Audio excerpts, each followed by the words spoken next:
Hello friends, welcome back to my channel. আজ আমি তোমাদের সাথে শেয়ার করব বিট গাজরের পুর ভরা পরোটার রেসিপি।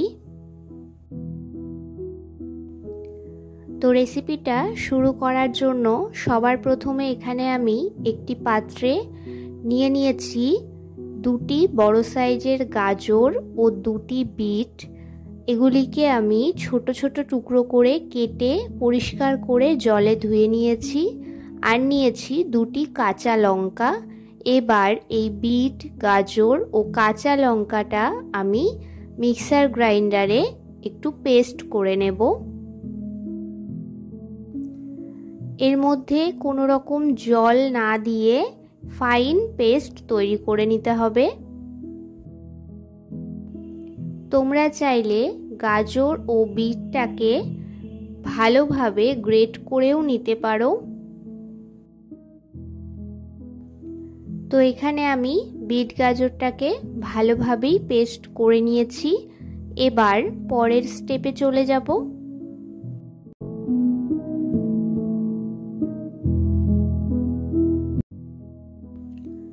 এবার পরোটা বানানোর জন্য সবার প্রথমে আটাটা মেখে নেব। আমি এখানে সমপরিমাণে আটা ও ময়দা ব্যবহার করছি। 1 কাপ মতো আটা আর 1 কাপ মতো ময়দা আমি এখানে নিয়ে নিচ্ছি। তোমরা চাইলে শুধু আটা বা শুধু ময়দা দিয়েও করতে পারো।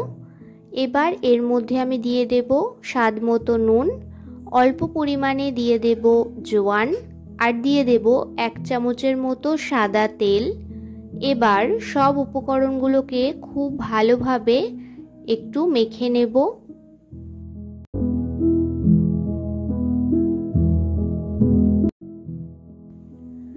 তো ময়দার সাথে সবকিছু ভালোভাবে মিশিয়ে নিয়েছি। এবার পর্যাপ্ত পরিমাণে জল দিয়ে একটি সফট ডোর মতো করে আটাটা মেখে নেব।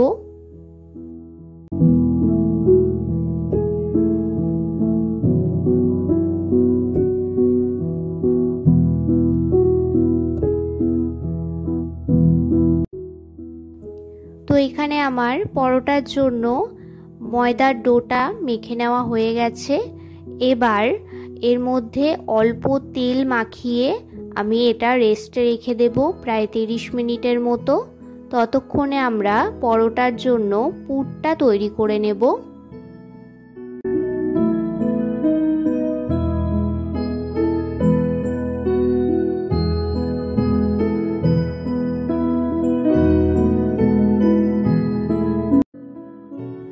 পুর বানানোর জন্য গ্যাসে একটি ননস্টিক প্যান গরম করে নিয়েছি। এবার এর মধ্যে আমি দিয়ে দিলাম 2 থেকে 3 চামচের মতো সাদা তেল। তেলটা কিছুটা গরম হয়ে গেলে এর মধ্যে আমি পেস্ট করে রাখা গাজর, বিট ও কাঁচা লঙ্কার যে পেস্টটা করে রেখেছিলাম সেটা দিয়ে দেব।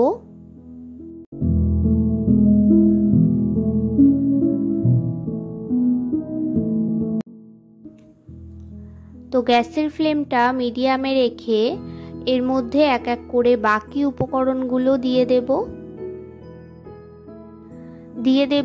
স্বাদ মতো নুন, 1/2 চামচের থেকে একটু কম পরিমাণে দিয়ে দেব ভাজা জিরের গুঁড়ো আর দিয়ে দেব সামান্য পরিমাণে হলুদ গুঁড়ো।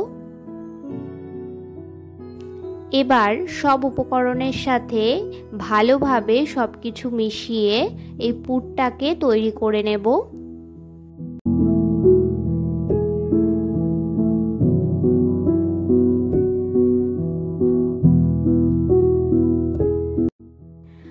তো সবকিছু ভালোভাবে মিশিয়ে কিছুক্ষণ ঢেকে দেব। 5 মিনিট পর পর ঢাকনাটা তুলে একটু নাড়িয়ে দেব। যখন এর পুরের মধ্যে থেকে জলটা সম্পূর্ণ পরিমাণে শুকিয়ে আসবে আর পুরটা একটি মাখো মাখো ভাব চলে আসবে, তখন এই পুরটাকে নামিয়ে আলাদা পাত্রে নিয়ে ঠান্ডা করে নেব।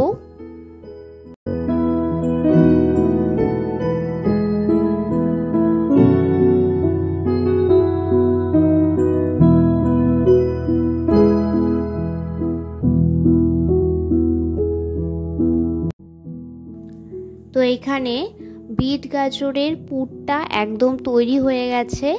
এবার এটা নামিয়ে আলাদা পাত্রে নিয়ে নেব।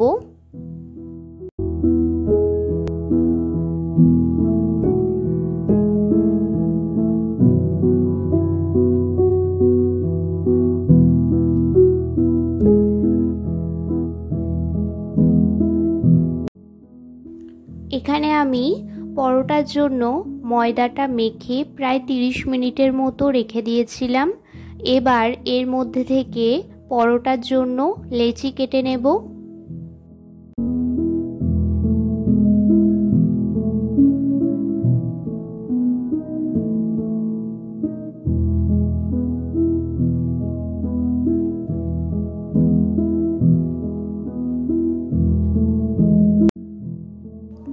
লেচিগুলোকে হাত দিয়ে একটু গোল করে সমান করে নেব।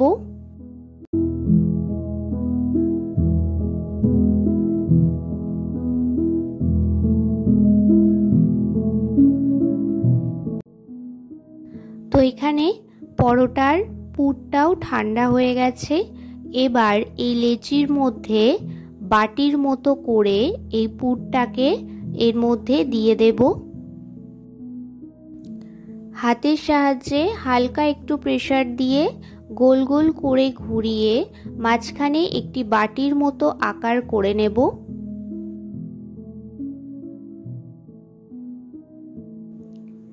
ঠিক এইভাবে করে নিতে হবে। এবার এর মধ্যে পর্যাপ্ত পরিমাণে বিট গাজরের পুরটা দিয়ে দেব। অতিরিক্ত পুর দেবে না, তাহলে পরোটা বেলার সময় পুরটা বেরিয়ে আসতে পারে।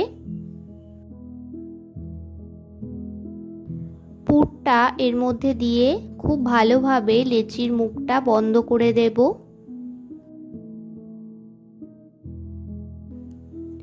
এইভাবে বাকি লেচির মধ্যেও বাটির আকারের মতো করে পুর ভরে নেব।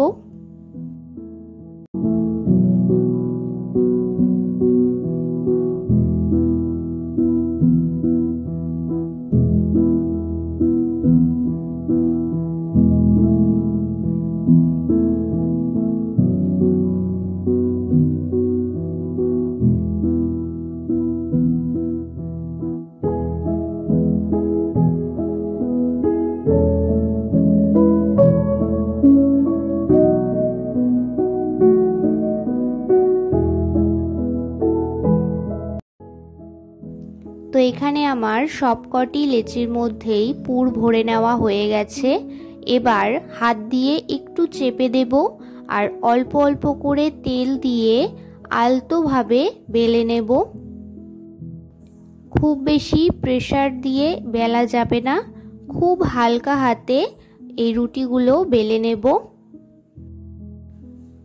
বেশি প্রেসার দিয়ে বেললে পরোটার ভেতর থেকে পুরটা বেরিয়ে আসতে পারে, সেই জন্য খুব হালকা হাতে ঘুরিয়ে ঘুরিয়ে পরোটাগুলো তোমরা বেলে নেবে।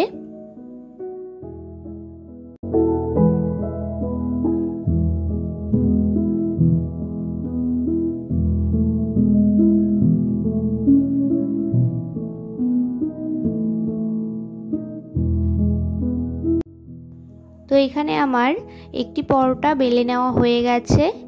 এইভাবে বাকিগুলোও বেলে নেব।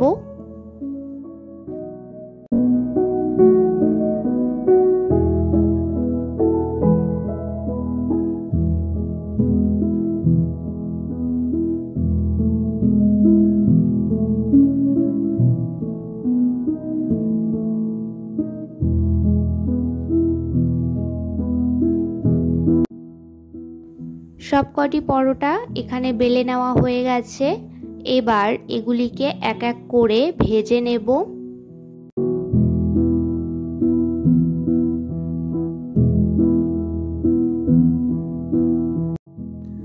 আমি এখানে পরোটাগুলি ভাজার সময় সাদা তেল ব্যবহার করেছি।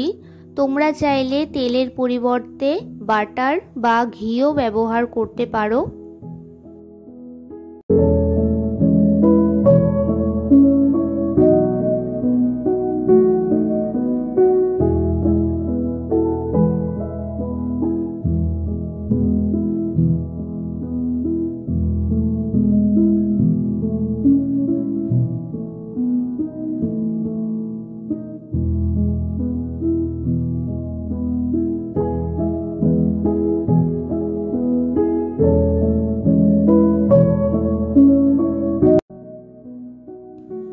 এখানে আমার একটি পরোটা ভেজে নেওয়া হয়ে গেছে। এইভাবেই বাকি পরোটাগুলোও ভেজে তুলে নেব।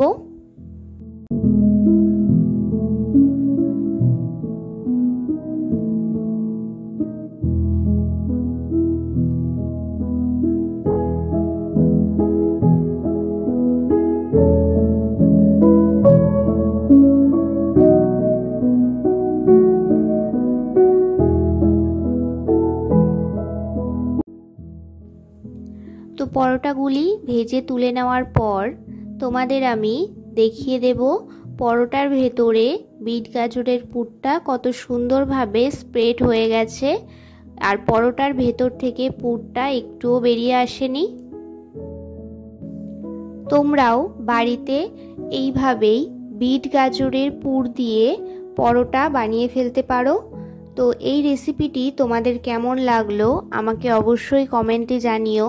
যদি ভালো লেগে থাকে তাহলে একটি লাইক করে দিও। আমার চ্যানেলে নতুন হয়ে থাকলে চ্যানেলটি সাবস্ক্রাইব করে পাশে থেকো। দেখা হচ্ছে নতুন কোনো ভিডিওতে।